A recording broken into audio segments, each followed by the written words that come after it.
Okay, so today we've got a really wild one. We're diving into the story of a guy, a self-proclaimed magician who calls himself the Great Houdini. Hmm. But, and here's the kicker, he claims that the name Houdini was his first. Wow. Okay, so right off the bat, we're dealing with someone who's, at the very least, playing with the idea of identity, right? Absolutely. And the source material on this is fascinating.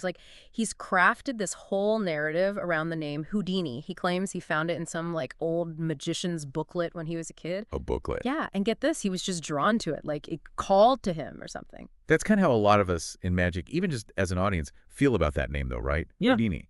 It's almost mythic. Right. Yeah. It's synonymous with mystery, escape, the impossible. But in the source material, this guy, he takes it a step further. Yeah. He claims there's this like shadowy organization, a magician's guild, and they get this, they created the historical Harry Houdini to cover up his talents. Hold on. So he's saying he's the real Houdini, and the Houdini we all know, the escape artist, is a fabrication. That's exactly what he's claiming. And it's a doozy, right? I mean, it's like something out of a conspiracy theory. It definitely plays into that sense of, like, hidden truths and powerful forces controlling the narrative, which, isn't entirely unheard of, even outside the world of magic. No, not at all. Think about like historical revisionism, propaganda, even just how certain events get spun in the media.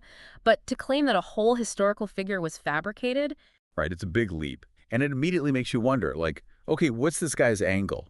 Is he delusional? Is he a con artist of some kind? Or, and this is a possibility, is he messing with us on a whole other level? yeah, because on the one hand, we know Harry Houdini, the escape artist, was a real historical figure. There's documented evidence. But on the other hand, this guy's story, it's so out there, so bold that you almost have to admire the commitment to the bit. Exactly. It's like, is he trying to make us question the nature of truth itself? Yeah. Because, let's be honest, even with facts, our perception of reality is always filtered through our own biases, experiences, beliefs. It's true. And maybe that's the point he's trying to make. Maybe the illusion isn't about escaping from locks and chains, but escaping from the constraints of how we define reality. Ooh, that's a good one.